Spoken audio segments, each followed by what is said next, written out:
Hello everybody, I'm Dan Murrell here with my final wrap-up of the 2026 Sundance Film Festival. This time last week, I was spending my last days in Park City, Utah.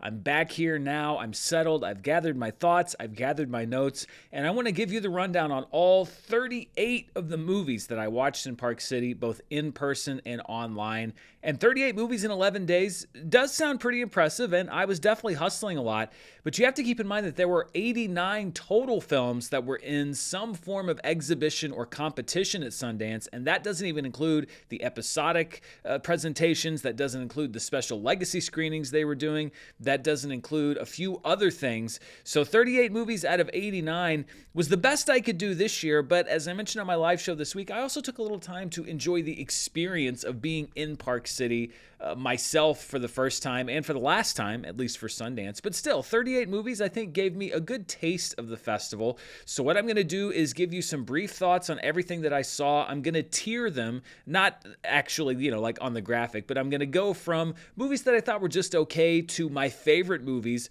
of the festival. And we'll start with the movies that I thought were just okay. The good news is I really didn't see anything that I would say I didn't like, that I flat out was like, no, I just fully did not care for that movie. The worst that we had at Sundance were movies that I thought, yeah, okay, that was all right. And two of them are actually movies that already have distribution through A24. The first one is Undertone, which has a release on March 13th. I talked about it a bit in an earlier video. It is a horror film about a podcaster who's in a house alone. She gets these audio files that are these weird voice recordings, and then supernatural stuff starts to happen. I thought it was okay. It hit me like a lot of other A24 horror films have in the past, where it's a very, very long build-up, and then what you think about the movie depends on what you think of the payoff. And I wasn't that particularly impressed with the payoff. There were a lot of people that liked this movie more than I did. And then another one that is it actually expanded into over 500 theaters this past weekend, is the Charlie XCX faux documentary, The Moment, which I assume may be expanding to more screens in the weeks ahead. I'm not as into Charlie XCX as a lot of people who are younger than me. There was definitely a lot of excitement about this movie at Sundance, and I think that Charlie XCX helped to raise the profile of the festival overall. This movie itself, I thought, was fine. If you want to make a fake documentary, I think that you sort of have to push it to a level beyond what you would get in an actual documentary. There are things that Charlie XCX obviously wants to talk about, but the format itself to me didn't really justify what was said. I almost feel like a real documentary about her thoughts on these issues, about the pressure of overcoming Brat and all of this stuff that she became famous for, might have been more interesting than this film was. But like I said, it was okay, but I'm sure her fans probably think more of it than I do. Probably my least favorite movie in the non-premieres portion of Sundance was a midnight movie called Mum, I'm Alien Pregnant, which was from New Zealand. It was funny. It had some funny moments. These midnight movies, and midnight is one of my favorite sections at Sundance, they kind of trade off of being extreme or pushing the envelope, pushing the limit. All of the movies did to some extent or another, and Mum, I'm Alien Pregnant definitely did. I don't mind a super weird movie. I don't mind an extreme movie, but this one was just a little bit too much even for me. So I walked out of that one not as impressed as I was with other films, although many other people seemed to like it at the festival. There were also a couple movies from other countries that I thought were all right. How to Divorce During the War, which actually was an award winner, I believe, for directing, the Grand Jury Prize for directing in the World Cinema Competition. I thought that it was okay. It was about a family divorcing while Russia was invading Ukraine, and they're bringing in these refugees, and it touched on a lot of different things, but I didn't think that it really ever settled very satisfactorily on one thing. The performances were good, but the movie itself I thought was a bit too scattered. There was also another movie called The Huntress, which starred Adriana Paz, about a woman who kills a notorious local rapist in Mexico. And again, I think that this was a great premise for a film. There were a couple of scenes and sequences that I thought were unbelievably tense, but the movie itself didn't all come together for me. It seemed like a great concept that was based on a very important real-life issue, but it didn't all coalesce for me in just the right way. There was a movie in the U.S. dramatic competition called Run Amok, which is about a girl revisiting a decade-old school shooting at her school through music, kind of trying to do it through theater. Patrick Wilson was part of the cast of this. This film, to me, felt the most amateurish out of the movies in the U.S. dramatic competition that I saw. And I'm not necessarily throwing that as a huge insult, because many of these filmmakers are, by definition, amateur filmmakers. These are maybe their first or second films, but they don't always feel like it's their first or second film. This one, to me, did. It had some moments where it was effective, but it just, I think it could have been better put together, better shot, better structured, although there was some pedigree and some prestige associated with the film. The prize winner in the World Documentary section was called To Hold a Mountain, which is from Montenegro. It's about a woman fighting to keep her ancestral mountain from becoming a NATO training ground, which is a great premise for the documentary, but the movie itself doesn't spend a whole lot of time on that premise. The rest of the movie is sort of this slice of life, very slow, very beautiful, absolutely beautiful look at this world and this life that this woman and her daughter lead. I saw some slow movies at the end of Long Days. This was a slow movie at the end of a long day, but this one was not really able to hold my attention very well. I will acknowledge that it's beautiful. I will acknowledge that it's a great story, but it wasn't one that had me completely fascinated and wrapped up in the narrative. And then finally on this level is a movie called Rock Springs. It was actually the last movie I saw in person at Sundance. It was the last film screened in Park City. It's a movie that has Kelly Marie Tran, believe it or not, playing a mom role. She's playing mom roles now. And it also mixes a lot of things. It starts off as a movie about a family overcoming the death of a father and a husband, but then it also moves into this story of multi-generational trauma against immigrants, and then ties it all together into this supernatural creature feature type of story. And individually, the segments were interesting, but I think that when you're combining those three things, you have to thread them all together very well. And I don't think that everything was threaded together that well. I think the multi-generational aspect of the movie was what worked best, but the movie as a whole, again, like many of the other ones on this list, didn't really come together in a great way for me. So those were the movies that I thought were just okay. Let's move now to the movies that I thought were good. They were solid. They were enjoyable films. They were movies that I would watch again. And we will start with another movie that came into Sundance with distribution from Shudder called Saccharine. It's about an eating disorder that literally haunts a young woman. There are other horror films that I enjoyed more than this one. This was another midnight movie, and it was sort of the hot ticket for the first 2 or 3 days of Sundance because it screened on, I believe, night 1 at midnight.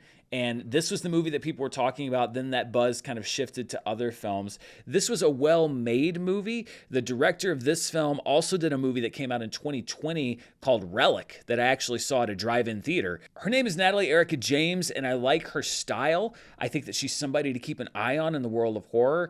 But much like one of the other movies we were talking about earlier, I think that this one, as an idea, conceptually would have made a better short than a feature film because while there are some very creepy moments, and I love the underlying idea of it, I don't quite think that it was stretched effectively to feature length. There was another movie in the World Cinema Competition called Extra Geography. It's a coming-of-age story about 2 young girls growing up in a prep school who decide to fall in love for the first time. And this is a perfect example of one of those movies that you're glad you see at a festival because I don't necessarily know if it stood out enough to get wide distribution anywhere else. This might be one of the only places that you could see it. It was enjoyable. Was it the most remarkable thing that I saw at the festival? No, but I thought that it had some good things to say about growing up. The idea of having a friend who's your BFF when you're a kid, then you make that transition into adulthood and you have to figure out, well, what does forever mean?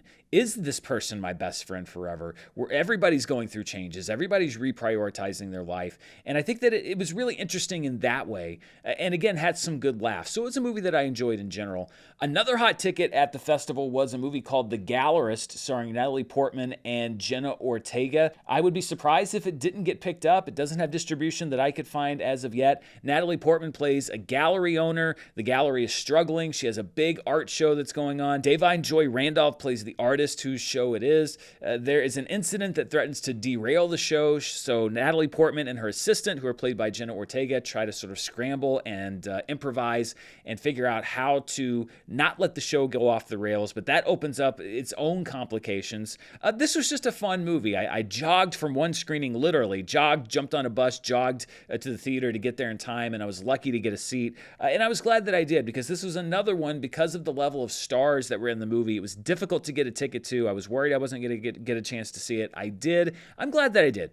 Chasing Summer was one of several movies in the festival about people that were in early middle age or approaching middle age, returning home after high school to their parents. Eliza Schlesinger wrote the script and also starred in the movie. She comes back after sort of losing her place in life. She is reuniting with this high school boyfriend. Things ended on very bad terms, but she also meets this younger man who's not in high school, because that would open up its own set of issues, but probably early 20s, and starts a romance with him. And it's just kind of about the dynamics of that relationship and this person finding themselves. This is one that I could very easily see getting picked up for streaming. I don't know if it's going to get theatrical distribution, but it was a nice story. It was a nice story. Time and Water is a documentary that I was really looking forward to. It was already picked up by National Geographic going into the festival. It was from the creator of a film called Fire of Love. That was one of my favorite movies out of Sundance a few years ago. And while I'm glad that I saw it, I have to say that I didn't really fall in love with this movie as much as I did with Fire of Love. It is a very different film. It is about a writer who is taking this very introspective journey through his own history, his family history. He finds all of this archival footage and all of this stuff that he shot as he was raising his kids, and we see that, but it's tied into glaciers and time and the way that the ice melts and the ice melting and the glaciers disappearing. It's all woven together, and again, a very lyrical, very deliberate documentary. And those movies can very easily hold my interest. This one didn't hold my interest as much, but I was glad that I saw it. And I really love these sort of nature-tinged documentaries that we've seen now from this filmmaker. I hope we get maybe more in the future, because they're interesting subject matters. This one I didn't think was as interesting as Fire of Love. Union County was a movie that was in the dramatic competition. It stars Will Poulter as a man who is recovering from an opioid addiction. And the draw of this movie, I don't want to say novelty, but I guess the unique thing about this film is it features actual participants, counselors, even the judge from an actual addiction recovery program that were integrated into the narrative of the movie. So it is a fictional story, but it also blends fiction with nonfiction.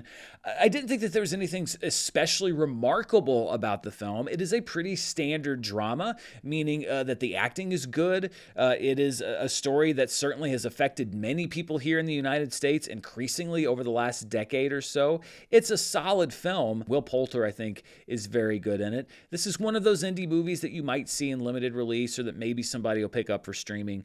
But it felt like a very festival film to me, in that this is probably the biggest platform that this movie is going to have. Take Me Home was another movie in the U.S. dramatic competition. It was written and directed by a filmmaker named Liz Sargent, and it stars her sister, Anna Sargent. Anna, both on screen and in the movie, has a cognitive disability, and so a lot of the movie was kind of structured around her in-the-moment responses to the scripted lines from the actors in the film. So there was a lot of almost improvisation involved with the making of this film. And again, it felt a bit like Union County to me, where this felt like a very festival movie. It's one of those movies where one of the main cast members returns home to help take care of the parents and to help take care of her sister. It takes some interesting narrative swings as we get to the end of the film, particularly the very end of the movie. I could see why they made the choice that was made. I guess it probably worked for the film. But again, it's one of those movies that you see at a festival, you're like, there's nothing really wrong with it. It's just that there are other movies that I felt were a little more outstanding. Another movie that was kind of in the upper part of this good tier was called Frank and Lewis. It features two great performances from Kingsley Ben-Adir and Rob Morgan. Kingsley Ben-Adir plays this prisoner who is up for parole, who decides to enroll in this program where prisoners take care of other prisoners who have Alzheimer's and other diseases that would cause them to need assistance. And instead of bringing in outside aides, you just have other prisoners that take care of them. Rob Morgan plays the prisoner who has Alzheimer's. And what I liked about this is it's not just that it's a prisoner with Alzheimer's, but they add in the dynamic that this character that Rob Morgan plays was at one time the guy who ran the yard.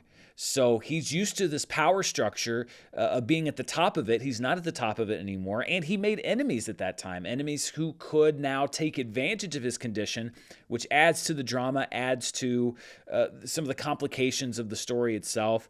And I think story-wise, again, it doesn't really break a whole lot of new ground, but the performances are very good. This is the type of movie I could see being up for some Independent Spirit Awards this time next year that could get picked up by a smaller distributor.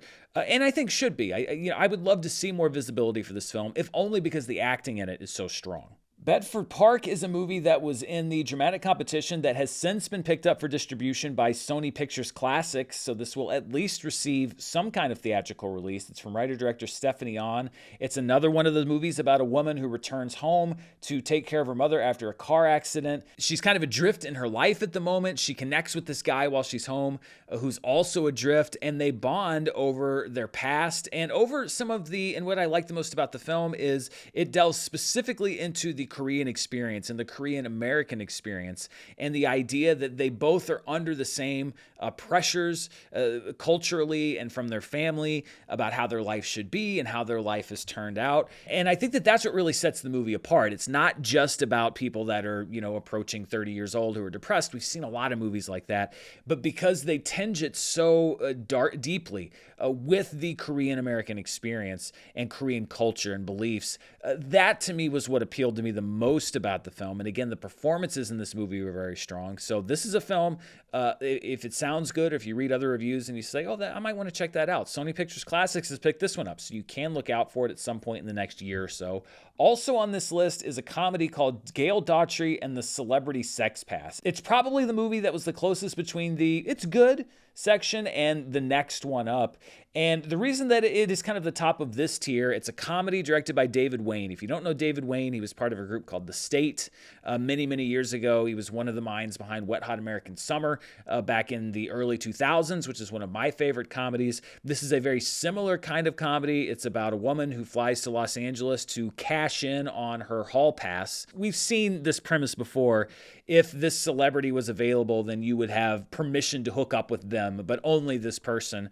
And there are circumstances that kind of conspire to allow that to happen. It is kind of a madcap remake of The Wizard of Oz. And what I will say is that this is probably the movie that I laughed the most at. If we're talking just volume of laughs, number of laughs in the entire festival, because this is very much my kind of humor. Some of it is very sophisticated humor, and some of it is the dumbest humor you can imagine. Some of it is absurdist humor. I like all those different kinds of humor, but what this movie does in the tradition of a film like Airplane is it throws so many jokes at you. That it's also all about the hit-miss ratio. And I will say that when this movie hits, it really hits. But when it's not on target, it just kind of stands out even more because you've been laughing so hard at the other stuff. It's still a very fun movie. It's partially an inside Hollywood movie, so there are celebrity cameos. Some of them work. Some of them seemed a little gimmicky. There's a lot of fun and a lot of laughs in this movie. This, to me, seems like a perfect streaming movie. It also got points off because it does have that streaming look. It looks very low budget, and there were movies, I'm sure, at the festival with much lower budgets than this film that looked better, but it's got that sort of glossy look. There are some shots that even look like they were done with AI, and I hope that that was ethically sourced, if that's the case, because that's a whole other issue. So it would definitely be a recommendation for me because I laughed so much, but it was so sporadic, I couldn't put it up into the next tier, just at the top of this one. There are so many more movies to break down from Sundance this year, but before we do, I'm going to thank the sponsor for this video, Factor. It's winter, it's cold, you're probably still sore from shoveling your driveway. The last thing you want to do is spend even more energy making a meal from scratch or driving to the store in the snow. That's where Factor comes in, with fully prepared meals crafted for you by professional chefs. Next week, they have one of my favorites on the menu, smoky Gouda chicken with peppers. It's a great winter meal, and all of Factor's meals have quality ingredients like lean proteins and healthy fats. And you're not going to get the same stuff over and over again. Factor has 100 rotating weekly meals to keep things fresh, with options that include high-protein meals, ready-to-eat salads, and calorie-smart options. Factor meals arrive to your door always fresh, never frozen, and they're ready to eat in about 2 minutes. I spend a lot of time crunching numbers and watching movies, and Factor is a great option for those days when I'm on a tight schedule and I want good food fast. Head to factormeals.com/Murrell50off and use code Murrell50off to get 50% off and free breakfast for a year. Eat like a pro this month with Factor. New subscribers only, varies by plan. One free breakfast item per box for 1 year while subscription is active. All right, let's move up to my next tier. These are the movies that I thought were very good. And the first one is a movie called The Musical. Shout out to Findley, who's one of the producers of this film, who was a fan of the channel and grew up watching the channel. As strange as it sounds, grew up watching Screen Junkies and now was a producer of a film at Sundance. This is a film that I would recommend you know as little about as possible. I do worry that to sell the movie, if it gets distribution, they're gonna give away the kind of hook of the movie, but it's such a better movie when you don't know exactly what's going on. It is about a musical or a drama teacher at a high school whose girlfriend breaks up with him and then starts dating the principal of the high school, who's played by Rob Lowe. And so the teacher decides to exact this form of revenge in selecting what the new musical this year will be. And that's the part that I don't want to give away. It definitely has audacity. It takes a risk. It takes a big risk, because if that part of the film didn't work, the whole movie would fall apart. And you have to be very careful with what they're doing in this movie, but I think that they do. I think that they pull it off, and it was that sort of audacity and the fact that they were able to pull off this high wire act that put it from the tier that we were in previously to this tier. So check out The Musical, keep an eye for it, and shout out to Finley. Thanks for watching the channel. Also on this tier is a movie called The Shitheads. That's the name of the film. It was directed by Macon Blair, who also did The Toxic Avenger last year. It stars Dave Franco and O'Shea Jackson Jr. They get hired as the sort of courier service to take this rich kid, who's played by Mason Thames, to rehab. And then it just becomes the most messed up road trip you could imagine. This kid turns out to be an absolute sociopath. And what starts off as this sort of standard comedy, it is a comedy, goes completely off the rails. And if you know Macon Blair as a filmmaker, you know that he is somebody who doesn't really care about whether he's pushing a rule or a boundary too far. He's all about bringing his vision, twisted as it may be, to the screen. And I think that works both for and against the movie. Overall, I think that some of the laughs, and I mean, we are talking ultimate scatological humor, but also a lot of character laughs, and just like, the escalation that happens in this movie is off the charts. Ultimately, I did enjoy it. I do think that it just keeps going a bit too far. It pushes it a bit too far as how complicated it gets. But I thought that it was generally a good movie, and also applicable, as nutty as it is, to today's society in a lot of ways.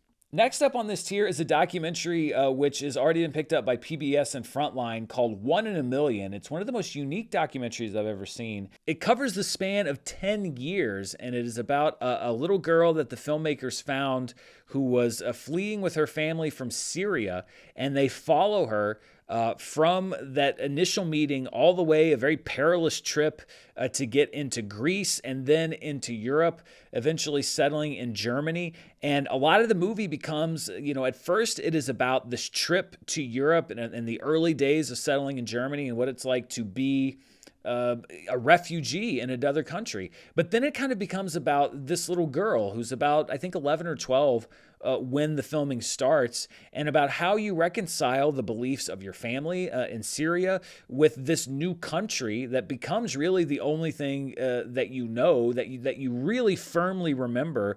And we see an evolution from her as far as what she wants to do and how she chooses to rebel, and her thoughts on religion and her thoughts on dating. And there are members of her family who we love at the beginning of the movie, and by the middle and the end of the movie, our thoughts on them have completely changed. There are people that enter her narrative that we are suspicious of when they enter, because you're wondering what are their motivations. It is a real life story, but it unfolds in many ways like a drama. And that is the thing with documentarians, is sometimes you just happen to luck into these kinds of stories. They couldn't have planned that these things worked out the way that they did. But I thought that it was a really, really interesting documentary. And with that PBS Frontline distribution being on board, this is something that you might maybe look for in public broadcasting. Although nowadays, who knows? But at least there is some sort of avenue for it to get in front of people. Another movie that kind of became a hot ticket toward the middle of the festival is a film called Wicker. It's definitely one of the most interesting films that I saw. It stars Olivia Colman as a fishwife, or a fishmonger. She sells fish kind of in old England, and she goes to the local wicker maker, wicker man? I don't know. Peter Dinklage, basically. He's this wicker artist, and she asks him to make her a husband. And Peter Dinklage basically Frankenstein's this husband for her, who's played by Alexander Skarsgård. And it becomes this tender but also completely off-the-wall love story between Olivia Colman and Alexander Skarsgård.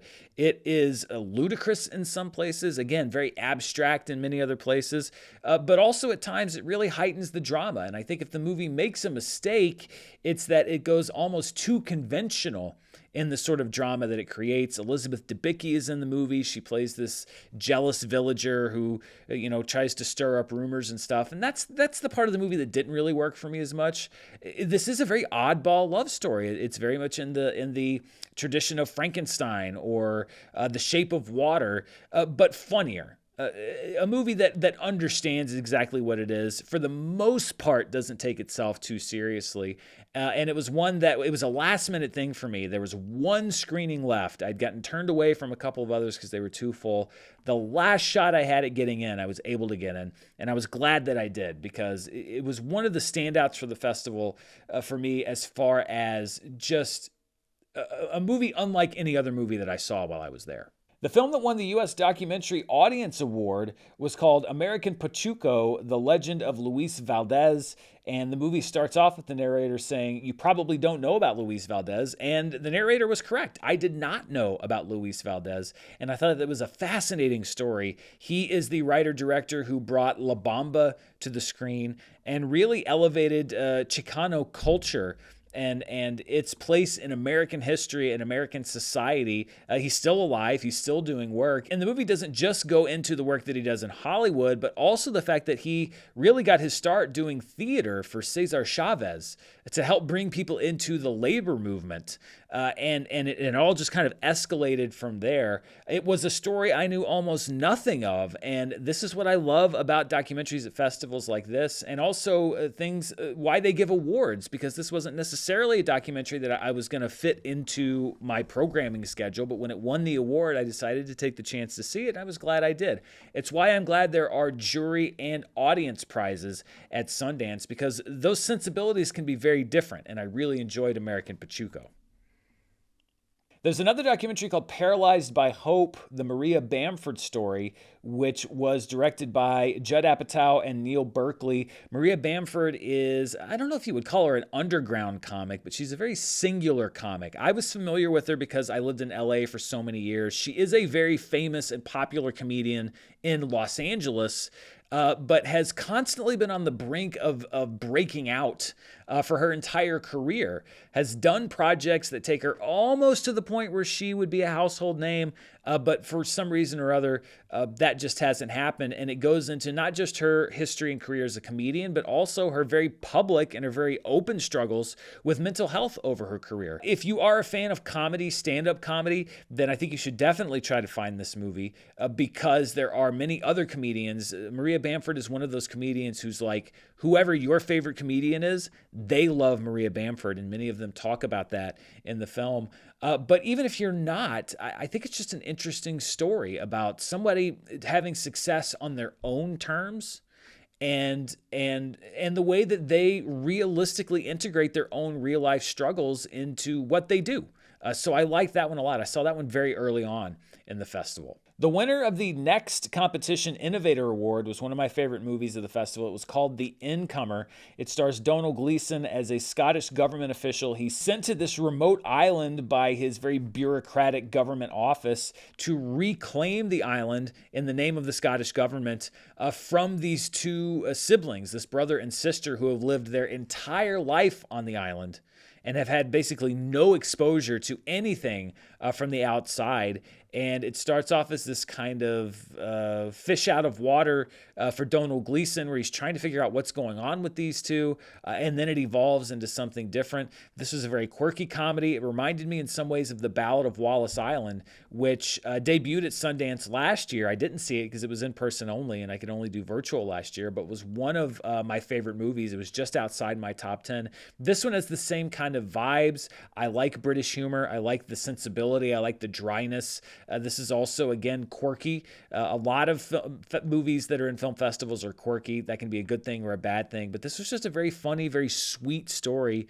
And again, not a story that you've seen before, which I liked a lot. Another movie that was in the midnight section was called Buddy, and the director of the film also created Too Many Cooks, which is one of my favorite internet videos of all time. It's about this kind of Barney-like kids mascot, kids television mascot, and the movie starts with us basically watching episodes of this kids show, but then things slowly kind of start to get weird, much like Too Many Cooks. And eventually we break that format and we go deeper into what exactly is going on. This movie, I think, is the definition of a midnight movie. It is just so out there. And again, it pushes the envelope almost a little too far at times for my taste, but was able to reel it back. This is a movie where the first act and the third act really had me. I think it gets lost a little bit in the middle of the film, but I hope that Buddy is able to find a distributor like Shudder, for example. Shudder will put some of their movies in theaters, and I think that Buddy could do well in theaters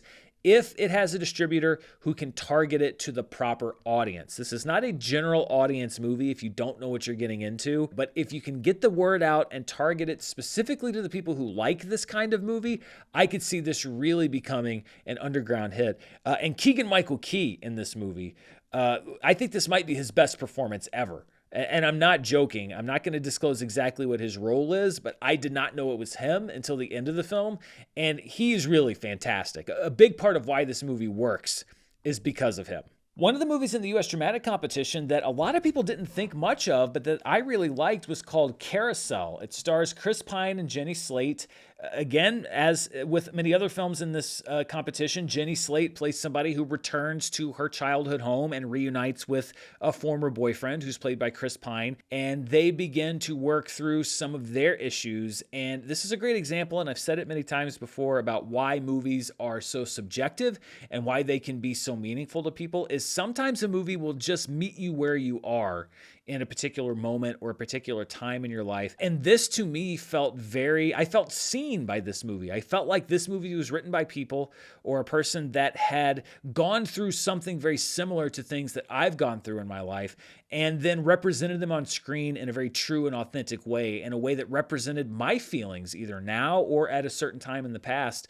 And I think that that's why I'm a lot higher on this movie, and that's why I love film, because a movie that 9 people out of 10 could say, yeah, whatever, it's fine, it's okay. That could be the movie that speaks to you. And so for me, Carousel was the movie that spoke to me in that way. And finally on this tier, before we get to what I think was the best of the festival, and this one was close to being on the top tier, it's the movie called The Friend's House is Here, which won the jury prize in the dramatic competition for Best Ensemble. It was the last movie that I saw at Sundance online. So very late after I got back from Rock Springs, I watched this movie. It is about artists in Iran, and it is a sad commentary that even though this movie is about artists in Iran who are trying to make a living and to make their art without having to submit what they're doing to the government. Even though it is set in that world, it does feel somewhat applicable to many countries around the world right now, including the United States. The idea of government overreach and government oversight, where perhaps you are not used to government oversight being. This was a movie that I thought did a very good job of establishing a group of characters that you like and establishing their world. You understand who they are and what they do. And then we slowly get the menace of the government. There is a great scene where somebody stops by one of the art shows afterwards and seems to be making friendly conversation. And then you realize, and the character realizes, that this is actually somebody from the government who has found them out, who said, oh, well, you didn't submit this show to be sanctioned. That's interesting. Why not? And then it becomes darker and darker. And that really is kind of the midpoint of the movie, and everything turns on that. But more than anything, I think that this is just a really good look at this group of artists. And even though they are not real, this feels like it could have been a documentary and something that does feel universal, even though it's set in a very specific time and a very specific place. And I was glad that I made the time to watch this as my last film of the festival, because I did really enjoy it. All right, let's get to what I think were the 10 movies that to me were the best of Sundance this year, the ones that stood out the most. And the first one we're going to talk about is one reason why I try to listen to all kinds of buzz or recommendations, people, that are riding the bus, people in line, in addition to the reviews, in addition to the award winners. This film was competing in the next competition, which is kind of the more experimental part of Sundance. And it's a movie called Burn. It's a Japanese film from a director called Makoto Nagahisha. And it is a terrifying film. It's about this young girl who runs away. She goes to Tokyo, and it starts out as her finding this sort of enclave of other runaways. And you understand how runaways like this can get caught up in very bad things, because it's a very subjective point of view. You see it as this magical thing. She's found all of these fun new friends, and oh, look, here's this cool guy who's a little bit older who brings them, cool stuff. But slowly over time, you start to see the darker part of this story emerge. And as I said, this is a disturbing film. I don't think that it's extreme necessarily, but it's disturbing. And slowly you see that this was never really a magical world, but you as an audience member and our main character, you understand how they can be sold on that idea and on that concept. And there is some beautiful cinematography, some really interesting ways to use the cinematic form. And this was a film that I was absolutely not on my radar at all for the first 8 or 9 days out of 11 at the festival. But I was reading some online forums about recommendations of movies that people had enjoyed, especially after the online window opened. And Burn was a name that I kept seeing come up. Have you seen Burn? I saw Burn. Oh my gosh, I was so happy that I made time to see Burn. So I cleared off what one might consider kind of a safer movie off my schedule and watched this one. And I was so glad that I did. And this to me is the film festival experience. Part of it is going in with a plan of the movies that you want to see, but also listening to what people say is really good. And Burn was one I was very, very happy that the buzz was so positive on it. Next up, we have a couple of documentaries. The first one is called Nuisance Bear. I've talked about it a couple of different times. It is about polar bears up in the Arctic near Canada who have less and less ice to fish on every winter, so they're spending more and more time around humans. It also takes some time to tell things through the Inuit point of view. And I really thought that this was, not just a good subject for a documentary, but it was shot in a very interesting way, sometimes comedically, sometimes almost like an action film. And it had something to say about the changes that we're currently seeing here on the planet, the changes to our climate, but also about the changes to Inuit culture over the years as the outside world has encroached on what they do more and more.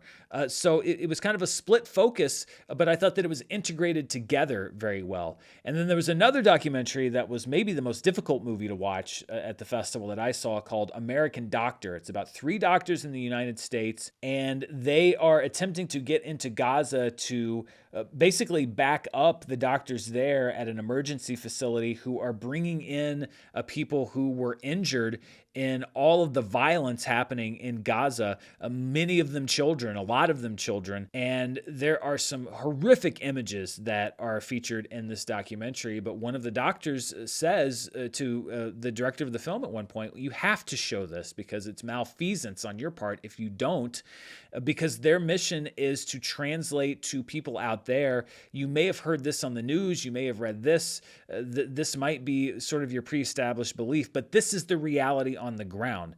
This is what we deal with every day. And that is what they're trying to get out there and what the purpose of this film is. And I thought that it was a very powerful film. The very first movie I saw on the first day of Sundance was called Tuner, which does have a release date. It's coming out on May 22nd. I believe it starts out in limited release and then rolls out to more theaters. And it's directed by Daniel Roher, who won an Academy Award for the documentary Navalny. He comes back with a narrative film which stars Dustin Hoffman as a piano tuner and Leo Woodall as his apprentice. This was in what they call the spotlight part of the festival. There were only 2 movies in this section, and it's because it wasn't in competition, but it also was not a premiere. I believe it debuted at Telluride last year, so it was just a movie that they were showing at Sundance. The movie really starts out as a very funny comedy. Dustin Hoffman is hilarious in this film. He's this just kind of old, grumpy, disgruntled piano tuner. Leo Woodall, as I mentioned, is his apprentice, but he also has a condition where he's very hypersensitive to sound. So he has to wear these earphones, but he also has perfect pitch. So he's very good at his job of tuning pianos. And it transitions from this kind of comedy into a crime drama. And it's not a perfect transition, but I think it generally works. And then the ending of this movie, I thought, was an absolute knockout. This was a movie that I really, really liked. I don't know how wide the release for this movie is going to be, but knowing that it's actually coming out in mid to late May, I'm going to tell you right now, mark your calendars, look for Tuner, because if Tuner is playing in a theater near you, I think that you'll enjoy it. Ethan Hawke starred in a movie that I really enjoyed called The Wait, which to me felt like a classic Hollywood film. It's a great concept. Ethan Hawke is a prisoner in the Pacific Northwest in the Great Depression. He wants his freedom. The warden of the prison says you can have your freedom if you and some other prisoners will transport these questionably acquired gold bars through the forest. So it sort of has this Wages of Fear sorcerer feel to it, this Shawshank Redemption feel to it. It's got good action. It's got good suspense. It's got some comedic moments. It's got some great dramatic moments. It feels like one of those movies that you used to see from a studio all the time. I could see, a Warner Brothers or a Paramount making this movie back in the mid to late 90s or even earlier, and it doing pretty well in theaters. It's just the kind of movie that might fall through the cracks. I'm surprised. I'm shocked, actually, that there's been no distribution news about this movie yet. I thought that it was going to get picked up out of the festival. I think it should have been picked up. This feels to me like something that maybe Netflix could shell out for, which is a shame in the sense that it's so good on the big screen, just the visuals, the sound, and everything else. But I also think that it's a movie that a lot of people should see, and I could see it doing well on streaming. So we'll see what happens with it. But I would be shocked if nobody picked up The Wait. And that is another one. If you see this trailer for this Ethan Hawke prisoner movie, seek it out, find it, because it's a really, really good movie. Up next is a movie that did get distribution. Sony Pictures Classics picked this one up during the festival. It's called Hachan, Shake Your Booty. It stars Rinko Kikuchi as a widow who loves ballroom dance and who's kind of lost her passion for dancing and lost her passion for life. And that passion is reignited when this new dance instructor comes to town. And what I loved about the movie, not just the acting, Rinko Kikuchi is very, very good in the film, but I love the way that the movie blends different styles. It is at times very straightforward, a very straightforward drama, but there are dance sequences, first of all, just straight dance sequences, but also fantasy sequences where the world becomes magical, that become almost like old Hollywood musicals. But it's also kind of a theater of the absurd type thing because it's in circumstances where you don't expect there to be dance numbers like this. That blend really worked for me, and there are also some other elements in the film that are almost surrealistic in how they're incorporated, but I think that it all comes together. And it was one of the most memorable movies of the festival for that reason, because it was able to blend so many different things. And I'm glad that Sony Pictures Classics picked it up. So again, look for this movie on the release schedule, hopefully later this year, because I think that it was a really, really good film. My favorite documentary of the festival is from HBO Films. I don't yet know exactly what distribution is going to be like, but it's called When a Witness Recants. It was produced by Ta-Nehisi Coates, and it features three teenagers in Baltimore who were convicted of murder back in the 1980s, and it took them a very, very long time to get their appeal through the legal system. It was a murder that they did not commit. That is not a revelation made in the documentary late in the game. You know from the beginning that they did not commit this murder. But what makes this movie so special is that it also deals with the aftermath of their release from prison.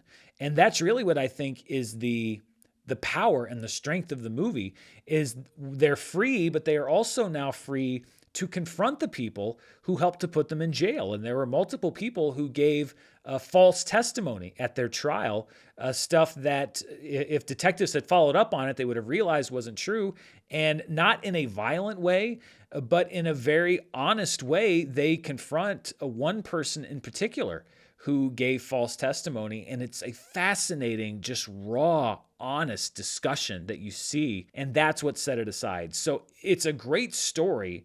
I mean, at times a frustrating, infuriating story, but ultimately a very compelling story about these three guys and their lives. And then on top of that, there's this coda to it that really makes it a special movie.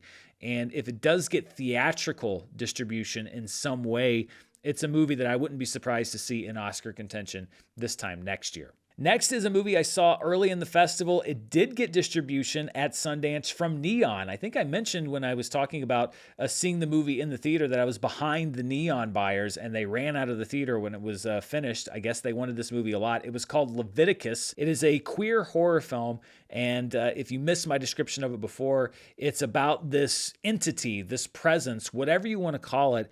And it takes the form of the person that you love the most in the world. And it seems to only be targeting young people that are queer or gay or in same-sex relationships. And it's about these two boys whose parents take them to, it's not conversion therapy necessarily, but it's to a holy man who performs a ritual to cure them of their illness. And they start to see this entity, but it's each other. And so there's a little bit of The Thing. There's a little bit of It Follows in there. They don't know who to trust. The one person, the only person in their lives they think they can trust now, they don't know if this is the thing that's going to kill them. I liked this movie a lot, and I was so happy that it got distribution. Like I said, early in the festival, most of the buzz, it seemed to me, was around Saccharine, and a lot of people saying that was their favorite. This one was my favorite, and I'm happy that people are going to get a chance to see it. In the number 2 spot is the movie that was the big prize winner. It won the Grand Jury Prize in the U.S. Dramatic Competition. It also won the Audience Award in that same competition. It's Josephine, starring Gemma Chan and Channing Tatum. This movie was the buzz of the festival. It was the movie that everybody was talking about. Sometimes that means it's overhyped. Sometimes it means The Mountain Air's just gotten to everybody's head. I don't think that's the case with this one. It's a very, very good film. I'd be shocked if it wasn't in awards contention this time next year. I am shocked currently that there's been no distribution news on this one, because this was the movie of Sundance as far as acclaim and as far as what the audience was talking about, and yet I have not heard of anybody acquiring it yet. Somebody is going to. Like a lot of other movies we've talked about, it can be a very difficult film to watch.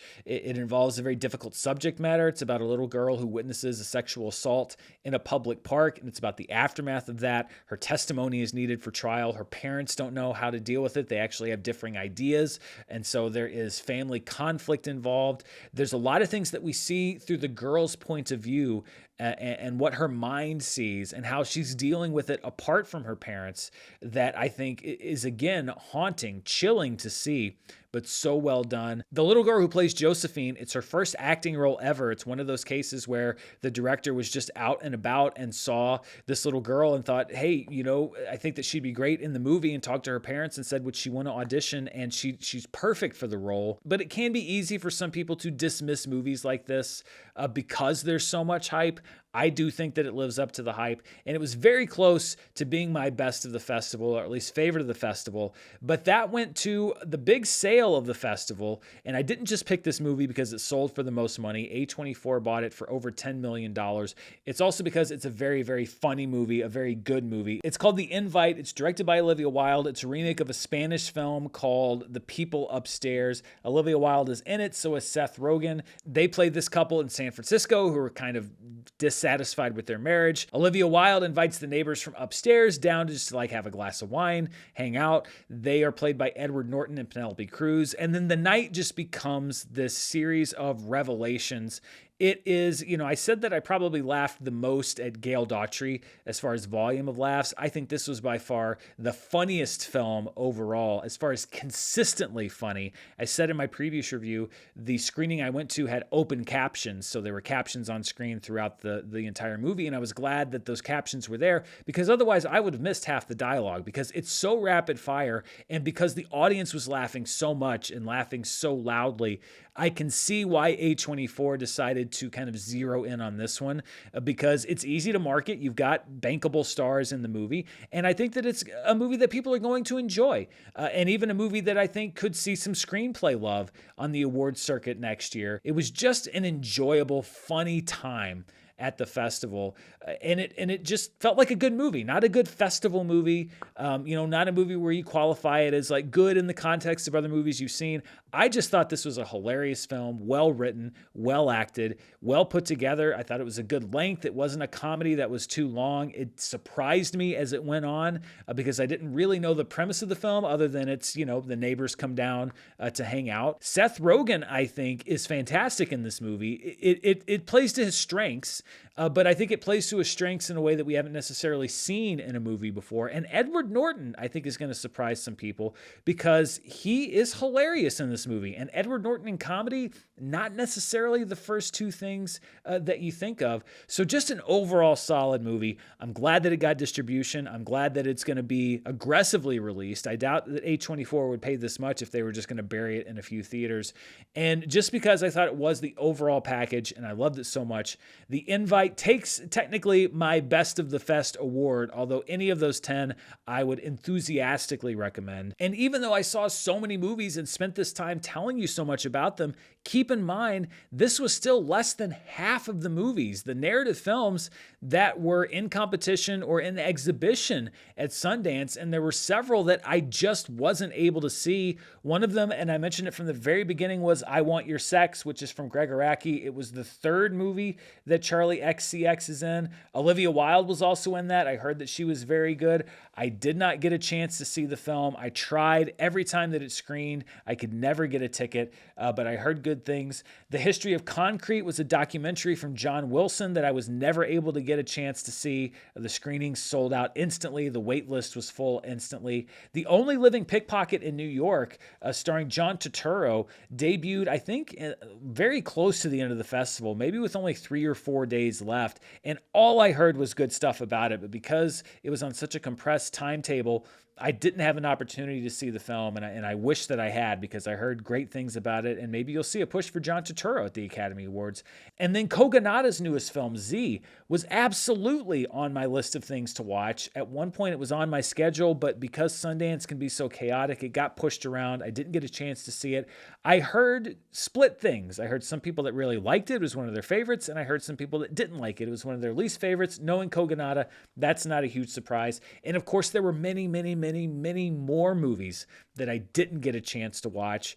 So if you hear other people talking about stuff at Sundance, pay attention to them too, because they may have seen a whole slew of films that I didn't see. If you're going to break it down a little bit by the numbers, which I love to do, as far as what categories I saw the most of at Sundance, in the U.S. dramatic competition, I saw 9 out of 10, which was 90% of the films in that particular category. There was one film, Hot Water, that I skipped in order to make room for, I think that was Burn, I bumped Hot Water off my schedule to watch Burn. In the World Cinema Dramatic Competition, I only saw 3 out of 10, which is 30%.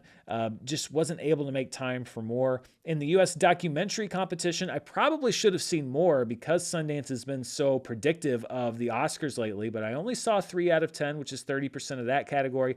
I saw 2 out of 10 in the World Cinema Documentary Competition, so that's 20%.